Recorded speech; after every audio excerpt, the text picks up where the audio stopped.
رات محترم حضور مرشد کریم کے چند اشعار عرض کر رہا تھا کہ اتباع شریعت کی تعلیم بھی حضور فرماتے ہیں آپ کے عرس میں یہ غلام آپ کا، آپ کے عرس میں یہ غلام آپ کا، آیا ہے اس کو مل جائے جام آپ کا، آیا ہے اس کو مل جائے جام آپ کا، اور ساری دنیا میں پھیلائے مسلک تیرا، ساری دنیا میں پھیلائے مسلک تیرا، یہ غلام محمد غلام آپ کا، اے غلام محمد غلام آپ کا۔ اور جب نکیرین پوچھیں گے کس کا ہے تو، جب نکیرین پوچھیں گے کس کا ہے تو، اٹھ کے لے لوں گا فوراً میں نام آپ کا، اٹھ کے لے لوں گا فوراً میں نام آپ کا۔ ہر بشر کہہ اٹھے نقش بندی ہے یہ، ہر بشر کہہ اٹھے نقش بندی ہے یہ، ایسا لکھ جاؤں ماتھے پہ نام آپ کا، ایسا لکھ جاؤں، ایسا لکھ جائے ماتھے پہ نام آپ کا، اور ہر گھڑی اس پہ رحمت کی برسات ہو۔ کتنی پیاری دعا ہے، ہر گھڑی اس پہ رحمت کی برسات ہو، جس کے دل میں بسا احترام آپ کا، جس کے دل میں بسا احترام آپ کا، حشر تک پی کے جس کا نہ اترے نشہ، حشر تک پی کے جس کا نہ اترے نشہ، ایسا مل جائے ہاتھوں سے جام آپ کا، ایسا مل جائے ہاتھوں سے جام آپ کا۔ اور در سے ملتی ہے خیرات خیرات کی، در سے ملتی ہے خیرات دادا ابوالخیرات کی، بھر دیا رب نے ایسا گودام آپ کا، بھر دیا رب نے ایسا گودام آپ کا۔ اور اتباع شریعت کی تعلیم دی، اتباع شریعت کی تعلیم دی، کتنا بہتر تھا آقا پیام آپ کا، کتنا بہتر تھا آقا پیام آپ کا۔ اور اس کو سر سے، اس کو در سے نہ ٹھکرائیے گا کبھی، اس کو در سے نہ ٹھکرائیے گا کبھی، آقا آ گیا جو یہاں تک غلام آپ کا، آ گیا جو یہاں تک غلام آپ کا۔ اے رضا اب بتا اور کیا چاہیے، اے رضا اب بتا اور کیا چاہیے، دے دیا آپ نے جو تھا کام آپ کا، دے دیا آپ نے جو تھا کام آپ کا، دے دیا آپ نے جو تھا کام آپ کا۔ بڑے ہی خوبصورت اشعار ہم نے سماعت کیے، باقی نظم سے نثر کی طرف چلا جائے۔ آج کی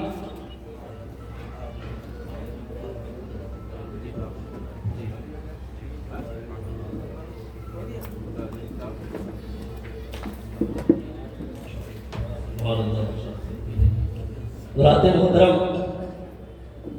آئیے بلا کسی تاخیر استاذ گرامی قدر حضرت علامہ حبیب اللہ صاحب قبلہ مصباحی ازہری استاذ الجامعۃ الاشرفیہ مبارک پور کی بارگاہ میں بڑے ہی ادب اور احترام کے ساتھ گزارش کرتا ہوں کہ حضور تشریف لائیں اور اپنے خوبصورت انداز میں، جو کہ آپ کا مخصوص انداز ہے کہ آپ جب خطاب کرتے ہیں تو اولی ترجیح قرآن کریم کی آیات کو دیتے ہیں، آپ کے گفتگو قرآن مجید کی آیات بینات اور دلائل و براہین سے مزین ہوا کرتی ہے۔ حضرات محترم، ہر شخص کے لیے، ہر شخص کے دل میں دھیرے دھیرے آہستہ آہستہ باتیں اترتی جاتی ہے۔ قرآن کریم کہ وہ باریکیاں جہاں تک لوگوں کی عام طور پر سمجھ اور لوگوں کی سمجھ نہیں پہنچ، لوگ سمجھ نہیں پاتے، جہاں تک لوگ سوچ نہیں سکتے، وہ باریکیاں بیان فرماتے ہیں۔ حضرات محترم، اللہ تعالیٰ نے آپ کو خوب نوازا ہے، سرکار مرشد کریم داماد العالی متفیل۔ میں حضور کے شعر کے ساتھ کہ مولا کی طلب ہو گر جس کو، بندے کا وہ بندہ ہو جائے، مولا کی طلب ہو گر جس کو، بندے کا وہ بندہ ہو جائے، پہلے وہ تماشا دیکھے اور پھر خود ہی تماشا ہو جائے۔ مولا کی طلب ہو کر جس کو، بندے کا وہ بندہ ہو جائے، پہلے وہ تماشا دیکھے اور پھر خود ہی تماشا ہو جائے، اور خود کو بھی بھلا بیٹھے اے رضا، خود کو بھی بھلا بیٹھے اے رضا، ایسا ہو خیال جانا کہ آئینہ میں گر وہ منہ دیکھے تو یار کا نقشہ ہو جائے، آئینہ میں گر وہ منہ دیکھے تو یار کا نقشہ ہو جائے۔ میں بڑی ادب اور احترام کے ساتھ استاد گرامی قدر حضرت علامہ حبیب اللہ صاحب قبلہ ازہری استاد الجامعہ الاشرفیہ مبارک پور کی بارگاہ میں عریضہ محبت پیش کرتا ہوں کہ حضور تشریف لائیں اور اپنے خطاب نایاب سے سامعین کے قلوب کو منور مددہ فرمائیں۔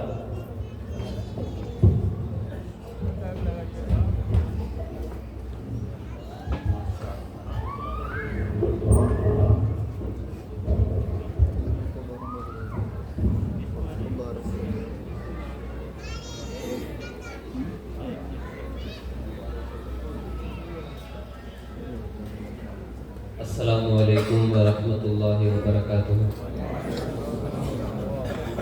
الحمدللہ والصلاة والسلام علی سیدنا رسول اللہ وعلی آلہ وصحبہ ومن والاه وبعد فاعوذ باللہ من الشیطان الرجیم بسم اللہ الرحمن الرحیم سبحانک لا علم لنا الا ما علمتنا انک انت العلیم الحکیم۔ قال اللہ تعالی اکراما لحبیبہ ونبیہ ان اللہ وملائکتہ یصلون علی النبی یا ایہا الذین آمنوا صلوا علیہ وسلموا تسلیما۔ اللہم صل علی سیدنا مولانا محمد وآلہ وبارک وسلم۔ صلاۃ و سلام علیک یا رسول اللہ صلی اللہ تعالی علیہ وسلم۔ عزیزان گرامی، اس وقت ہم اور آپ عارف باللہ قطب زمانہ شیخ المشائخ حضرت سیدنا غلام محمد نقشبندی مجددی رضی اللہ تعالیٰ عنہ کے سالانہ عرس کی تقریب میں حاضر ہیں۔ ہم حضرت کے فیوز و برکات سے مستفیض ہو رہے ہیں اور حضرت قبلہ پیر طریقت کے دیدار سے بھی مشرف ہو رہے ہیں۔ یہ بڑی مبارک اور بابرکت محفل ہے۔ انشاءاللہ اس محفل میں شرکت کی برکتیں آپ حضرات اپنی زندگی میں محسوس کریں گے۔ حضرت شیخ المشائخ علیہ رحمت و رضوان کے بارے میں لکھنے والوں نے لکھا ہے، تذکرہ نگاروں نے لکھا ہے کہ آپ بڑے خوبصورت تھے، بڑے وجیح تھے، بڑے بارونق تھے اور بڑے باروق تھے۔ خود حضرت نے بھی بیان فرمایا کہ میں نے ہندوستان کے مختلف شہروں کا دورہ کیا، حتیٰ کہ حج کے موقع پر میں نے دنیا کے مختلف ممالک سے آئے ہوئے علماء کرام اور مشائخ اعظام سے ملاقاتیں کی، لیکن جیسا چہرہ میں نے حضرت کا دیکھا ویسا کسی اور کا نہیں دیکھا۔ حضرت بڑے خوبصورت تھے، بڑے بارونق تھے اور بڑے وجیح تھے۔ قرآن کریم میں اللہ وحدہ لا شریک نے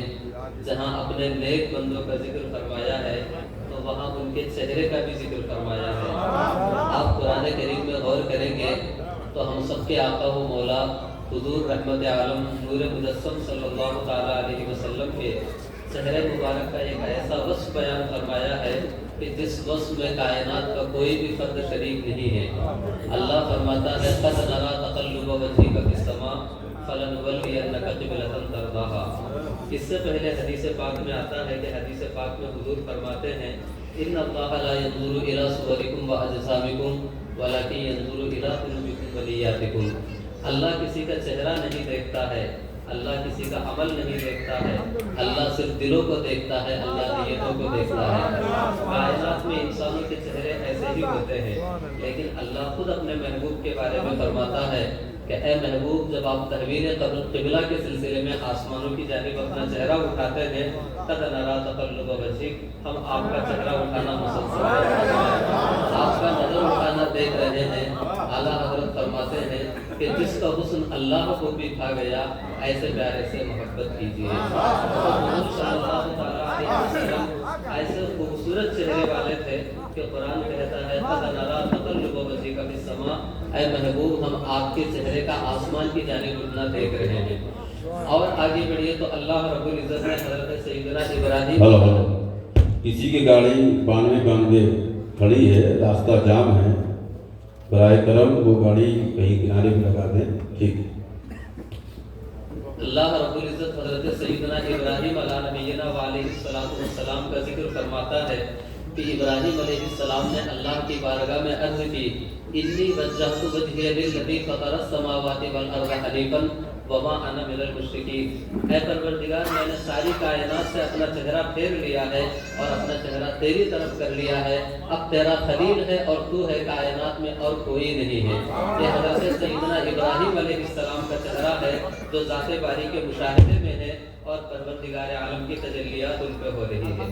قرآن کریم میں حضرت موسیٰ علیہ السلام کے چہرے کا ذکر ہے اور اللہ فرماتا ہے یا ایھا الذین آمنوا لا تکونوا کالذین آذوا موسیٰ فبرأہ اللہ مما قالوا وکان عند اللہ وجیہا، اے لوگوں تم ویسا مت کرنا جیسا کہ موسیٰ کی قوم نے موسیٰ کے ساتھ کیا کہ لوگوں نے ان کو اذیت پہنچائی، وہ تو اللہ کے یہاں بڑی وجاہت والا بندہ تھا اور بڑا خوبصورت بندہ تھا۔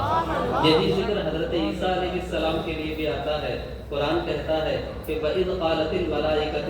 يَا مَرْيَمُ إِنَّ اللَّهَ يُبَشِّرُكَ بِكَلِمَةٍ مِّنْهُ المسیح عیسی ابن مریم وجیہا فی الدنیا والآخرہ ومن المقربین، کہ اے مریم تجھے ملائکہ بشارت دیتے ہیں اس بات کی کہ اللہ تمہارے گود میں ایک ایسے بچے کو رکھنے والا ہے جس کا نام کلمۃ اللہ ہے، جس کا نام مسیح ہے، جو عیسیٰ ابن مریم ہے، اور قرآن کہتا ہے وجیہا فی الدنیا، کہ دنیا میں بھی وجاہت والا ہے اور آخرت میں بھی وجاہت والا ہے۔ اور آگے بڑھیے تو حضرت یوسف علیہ السلام کے چہرے کا قرآن میں ذکر ہے کہ جب حضرت یوسف علیہ السلام کو لوگوں نے دیکھا تو ان لوگوں نے کہا کہ ما ھذا بشرا ان ھذا الا ملک کریم، یہ تو کوئی بشر نہیں ہو سکتا، یہ تو فرشتہ ہے، یہ تو اتنا خوبصورت بندہ ہے۔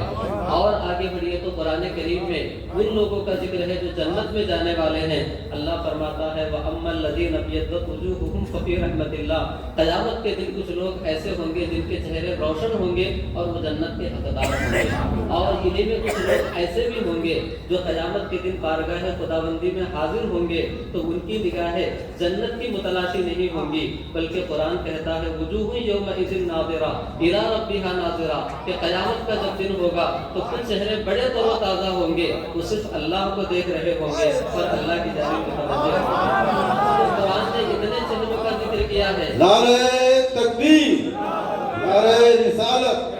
خود سے شیخ المشائخ فیضان حضور شیخ العالم قرآن نے اتنے چہروں کا ذکر کیا۔ حضور کے چہرے کے بارے میں فرمایا کہ یہ تجلیات ربانیہ کا مرکز ہے۔ حضرت ابراہیم علیہ السلام کے بارے میں فرمایا کہ یہ خدا کی جانب متوجہ چہرہ ہے۔ حضرت عیسیٰ اور حضرت موسیٰ کے بارے میں فرمایا کہ یہ وجیہا فی الدنیا والآخرہ ہے۔ حضرت یوسف کے بارے میں فرمایا کہ ما ھذا بشرا ان ھذا الا ملک کریم، دیکھنے والے اس طریقے پہ کہا کرتے ہیں۔ جنتیوں کے لیے فرمایا کہ ان کے چہرے روشن ہوتے ہیں جو دیدار الہی کے مشتاق ہوتے ہیں۔ ان کے بارے میں فرمایا کہ وجوہ یومئذ ناظرہ۔ صحابہ کے بارے میں فرمایا سیماہم فی وجوہہم من اثر السجود، کہ ان کے چہروں کے اوپر نور الہی چمکتا ہوگا اور نور الہی سے ان کے چہرے روشن ہوں گے۔ آخر کیا وجہ ہے کہ بندوں کے چہرے اتنے روشن ہو جاتے ہیں؟ امام راضی رحمۃ اللہ علیہ اس کی وجہ بیان فرماتے ہیں کہ بندوں کے چہرے صرف اس بنیاد پہ روشن ہوتے ہیں کہ دنیا کا ایک نظام ہے جو تاریکی میں رہتا ہے وہ تاریک رہتا ہے، جو روشنی میں آ جاتا ہے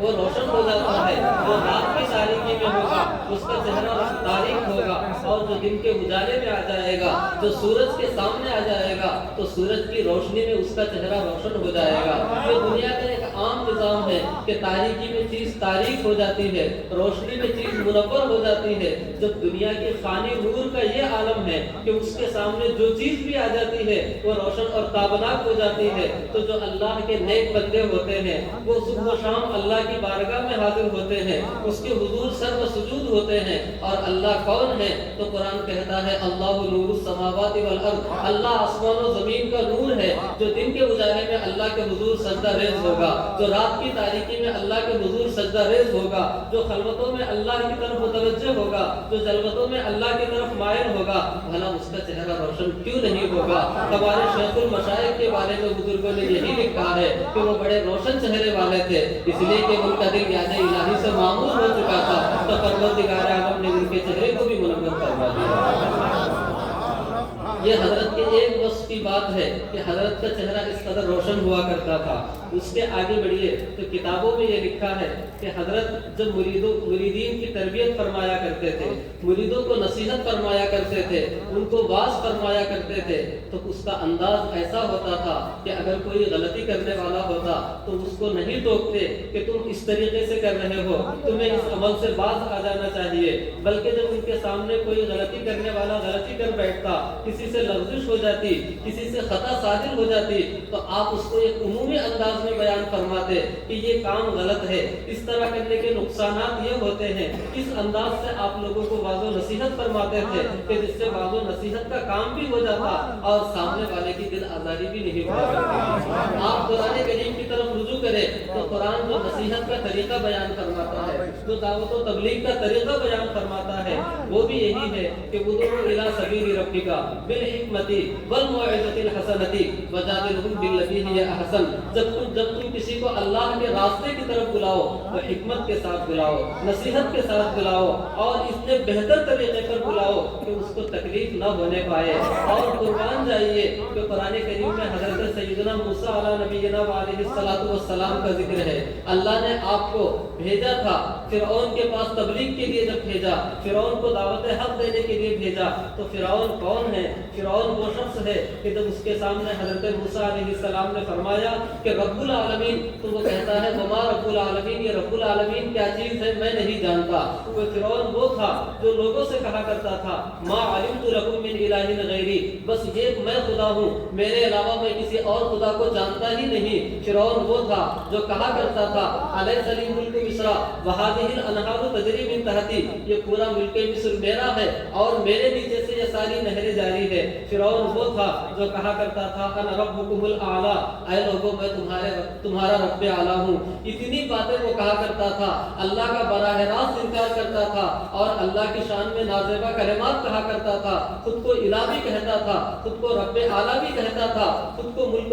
مصر کا بادشاہ کہتا تھا، اور ساری نہروں کا وہ خود کو مالک بتاتا تھا۔ جب اس کے پاس حضرت موسیٰ علیہ السلام کو بھیجا گیا، حضرت ہارون علیہ السلام کو بھیجا گیا، تو قرآن کہتا ہے وَقُولَا لَهُ قَوْلًا لَيِّنًا لَعَلَّهُ يَتَذَكَّرُ أَوْ يَخْشَىٰ، اے موسیٰ تم میرے دشمن کے پاس جا رہے ہو، اے ہارون تم اس شخص کے پاس جا رہے ہو جو خود الوہیت کا دعویٰ کرتا ہے، ربوبیت کا دعویٰ کرتا ہے، لیکن دعوت کا طریقہ کیا ہوگا، تبلیغ کا طریقہ کیا ہوگا، تربیت کا اسلوب کیا ہوگا؟ فَقُولَا لَهُ قَوْلًا لَيِّنًا، نرمی کی بات کہنا، اطمینان کی بات کہنا، سنجیدگی کی بات کہنا، لَعَلَّهُ يَتَذَكَّرُ أَوْ يَخْشَىٰ، اس کا نتیجہ یہ ہوگا کہ وہ نصیحت بھی قبول کر لے گا، اس کے دل میں خشیت بھی آ جائے گی۔ اور کتابوں میں لکھا ہے کہ جب موسیٰ علیہ السلام نے نصیحت کی تو وہ نصیحت پذیر ہو گیا، اس نے بات مان لی، لیکن جو اس کے ساتھ حامان تھا اس نے کہا کہ آپ اپنی الوہیت کا کیسے انکار کر سکتے ہیں، آپ کو تو اپنے ہی راستے پہ رہنا چاہیے۔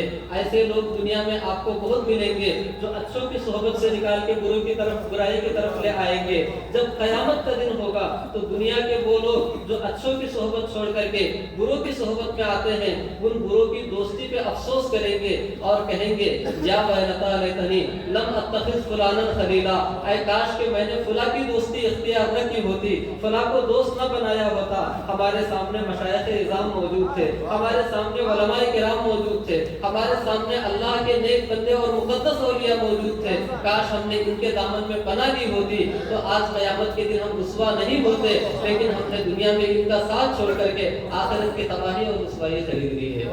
تو حضرت شیخ المشائخ علیہ رحمۃ اللہ رضوان کی نصیحت کا وہی طریقہ تھا جو قرآن نے بیان فرمایا کہ جب آپ کسی سے نصیحت کریں تو نرمی کے ساتھ نصیحت کریں، اور اس نرمی کا نتیجہ یہ ہوگا کہ فرعون جیسا شخص بھی اگر سامنے موجود ہوگا تو وہ بھی نصیحت قبول کر لے گا اور وہ بھی راہ راست پہ آ جائے گا۔ اور حضرت شیخ المشائخ علیہ رحمۃ اللہ رضوان کے بارے میں لوگوں نے کتابوں میں یہ بھی لکھا ہے کہ آپ نمازوں کے پابند تھے، تہجد کے پابند تھے، وضو کے پابند تھے، اور فرائض و واجبات کے پابند تھے، اور شریعت مطہرہ کے پابند تھے۔ تہجد کے بارے میں بطور خاص ذکر کیا کہ جب رات ہو جاتی اس کے بعد سارے لوگ سو جاتے، آپ بیدار ہوتے اور تہجد کی نماز ادا فرماتے اور صبح آنے تک مراقبہ کرتے رہتے، اللہ کے ذکر و فکر میں مشغول رہا کرتے تھے۔ قرآن کریم میں دیکھیں کہ اللہ رب العزت نے جہاں اپنے نیک بندوں کا ذکر کیا ہے تو وہاں پہ اس بات کا ذکر کیا ہے کہ ان المتقین فی جنات و نعیم فی جنات و عیون آخذین ما آتاہم ربہم انہم کانوا قبل ذلک محسنین کانوا قلیلا من اللیل ما یہجعون وبالاسحار هم یستغفرون، کہ اللہ کے نیک بندے وہ ہوتے ہیں جو رات کو بیدار ہوتے ہیں تو سجدہ ریز ہو جاتے ہیں، کانوا قلیلا من اللیل ما یہجعون، سارے لوگ رات کو سو کر کے گزارتے ہیں،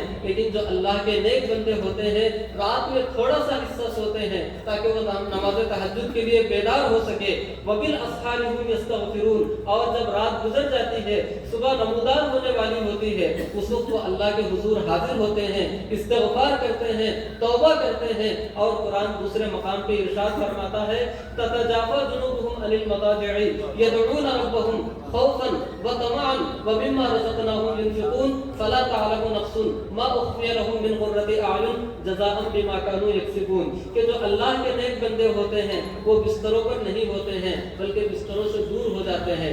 کبھی ایسا بھی ہوتا ہے کہ ہم رات کو بیدار ہوتے ہیں اور دل میں یہ خواہش ہوتی ہے کہ ابھی صبح ہونے میں بہت لمبا وقت ہے، ہم بستر پہ لیٹے لیٹے ہی استغفار کر لیں گے، ہم سوتے سوتے تسبیح پڑھ لیں گے، ہم سوتے سوتے تسبیح پڑھتے پڑھتے اور اس طریقے سے صبح کا انتظار کر لیں گے، لیکن یہ چیز ہوتی نہیں ہے۔ جو اللہ کے نیک بندے ہوتے ہیں وہ فوراً بستر سے الگ ہوتے ہیں، وضو خانے پہ پہنچتے ہیں، وضو کرتے ہیں، مصلی پہ پہنچتے ہیں، یہی اللہ کے نیک بندوں کی شان ہوتی ہے۔ قرآن یہی کہتا ہے تتجافى جنوبهم عن المضاجع، ان کے پہلو بستروں سے جدا ہوتے ہیں اور ان کی پیشانیاں مصلوں پہ ہوا کرتی ہیں۔ اس کے بعد یدعون ربهم، اپنے رب سے دعا کرتے ہیں۔ کیسے دعا کرتے ہیں؟ خوفاً، خوف زدہ ہو کے دعا کرتے ہیں، وطمعاً، اور اللہ سے رحمتوں کی امید لگا کے دعا کرتے ہیں۔ اس کا نتیجہ کیا ہوتا ہے؟ لوگ یہ سمجھتے ہیں کہ رات کو ان کی نیند پوری نہیں ہوئی تو دن میں ان کا دماغ خراب ہو گیا ہوگا، رات کو ان کی نیند پوری نہیں ہوئی تو لوگوں ان کے اندر جو ہے ایک ایسی بدمزاجی پیدا ہو گئی ہوگی کہ جہاں کوئی نظر آئے گا اس کو جھڑکنے لگیں گے، لیکن ایسا کچھ نہیں ہوتا، اس لیے کہ رات کو جو انہوں نے اللہ کی بارگاہ میں حاضری دی ہے، اپنی نیند کی قربانی پیش کی ہے، تو قرآن کہتا ہے فلا تعلم نفس ما اخفي لهم من قرة اعین، جو رات کو جاگ کے عبادت کر دیتا ہے اللہ اس کی آنکھوں کو ایسی ٹھنڈک عطا فرما دیتا ہے، اس کے دل کو ایسا سرور عطا فرما دیتا ہے، چہرے پہ ایسے رونق پیدا فرما دیتا ہے کہ کوئی سمجھ بھی نہیں پاتا کہ یہ نعمتیں کہاں سے عرضہ ہو رہی ہے اور یہ مقام انہیں کیسے عطا ہو رہا ہے۔ حضرت شیخ المشائخ علیہ رحمۃ الرضوان کی زندگی دیکھے اور قرآن کریم کی ان آیات کو دیکھے تو آپ کا ضمیر یہ پکار اٹھے گا کہ جو اللہ کے نیک بندے یہاں پہ آسودہ خاک ہے، ان کی زندگی قرآن کی تعلیمات پہ عمل کرنے میں گزری ہے۔ اور حضرت شیخ المشائخ علیہ رحمۃ الرضوان کے جہاں اور بھی بہت سارے کمالات آپ نے کتابوں میں پڑھے، وہاں پر آپ نے یہ بھی پڑھا ہوگا کہ بہت سارے علاقے ایسے ہیں جہاں پہ حضرت تشریف لے گئے، وہاں پہ تبلیغ کی، لوگوں کو دین کی طرف بلایا، یہاں تک لکھا ہے حضرت مفتی آفاق علیہ رحمۃ الرضوان نے اور دیگر حضرات نے، تذکرہ نگاروں نے لکھا ہے کہ بہت سے علاقے ہیں کہ جہاں پہ سنیت دم توڑ رہی تھی، دیوبندیت اور وہابیت عام ہو رہی تھی، وہاں پہ لوگ فاتحہ اور میلاد کے بھی روادار نہیں تھے، ایسے مقامات پہ حضرت تشریف لے گئے، وہاں پہ جا کر کے لوگوں میں تبلیغ کی اور ان کو سنیت کا پابند بنایا، ان کو مذہب اہل سنت کے معمولات کا خوگر بنایا اور ان کو راہ حق کی طرف بلایا۔ یہ کیسے ہوتا ہے؟ قرآن کہتا ہے یا ایھا الذین آمنوا من یرتد منکم عن دینہ فسوف یأتی اللہ بقوم یحبهم ویحبونہ علی المؤمنین اعزۃ علی الکافرین یجاہدون فی سبیل اللہ ولا یخافون لومۃ لائم ذلک فضل اللہ یؤتیہ من یشاء واللہ واسع علیم۔ اے لوگوں تم دیکھو گے کہ لوگ اپنے دین سے مرتد ہو جائیں گے، لوگ اپنے دین کو چھوڑ دیں گے، راہ حق سے منحرف ہو جائیں گے، تو اللہ اپنے دین کو ضائع ہونے نہیں دے گا، بلکہ اللہ ایسی قوم کو پیدا فرما دے گا کہ یحبهم ویحبونہ، وہ قوم اللہ سے محبت کرتی ہوگی اور اللہ ان سے محبت کرتا ہے۔ یہ زندگی کا بس ایک ہی مشن تھا کہ ہم دنیا میں اس لیے آئے ہیں کہ اللہ سے محبت کریں گے۔ حضرت شیخ المشائخ علیہ رحمہ کے زندگی کے جو معمولات ہیں، ان کی زندگی کا جو مشن ہے، اس میں یہ لکھا ہے کہ ہم دنیا میں صرف اس لیے آئے ہیں کہ ہم اللہ کے بندوں کو اللہ سے جوڑ دیں۔ جو ان کی زندگی کا مشن ہے وہ قرآن آیت کا ترجمہ ہے۔ اللہ فرماتا ہے یحبهم